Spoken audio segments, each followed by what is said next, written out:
Welcome back to my channel. ఇలాగా వేస్ట్గా ఉన్న గాజులతో అయితే మంచి ఐడియా చూపిస్తానండి. నేనైతే ముందుగా అయితే గాజులను తీసుకొని ఇలాగా ఒక 6 అయితే తీసుకోవాలి. మీకు ఎన్ని కావాలంటే అలాగా పెట్టుకుంటూ గమ్ముతో కానీ ఇలాగ టేప్తో కానీ అంటించుకుంటూ వెళ్ళొచ్చు అనమాట. మీకు ఎన్ని కావాలో అని పెట్టుకోవచ్చు. నేనైతే ఒక 6 గాజులకి అయితే మీకు చూపిస్తున్నాను. ఇట్లాగా మనకి ఏ షేప్ కావాలంటే ఆ షేప్ కింద పెట్టేసి ఇట్లాగా నేను ప్లాస్టర్ అయితే వేసేసుకుంటాను. ఒకదానికొకటి ఇట్లాగా కమాండ్ చేసుకుని ఇలాగ ప్లాస్టర్తో ఊడిపోకుండా ఉండడానికి అయితే ఇట్లాగా పెట్టేసుకుంటున్నాను అనమాట. ఒక్కొక్క గాజు కలుపుకుంటూ ఇంట్లో క్లిప్స్ కానీ చాలా ఉంటాయి. సమయానికి దొరకవు అనమాట. హడావుడిగా పడిపోతూ ఉంటాము, ఎత్తుకుంటూ ఉంటాం అనమాట హెయిర్ క్లిప్లు.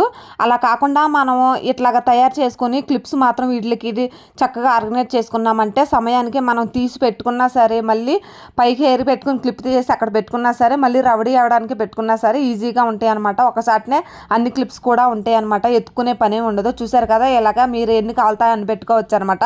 చూసారు కదా, ఈ వీడియో మాత్రం తప్పకుండా నచ్చితే లైక్ ఇవ్వండి, అలాగే సబ్స్క్రైబ్ చేయండి. Thank you for watching.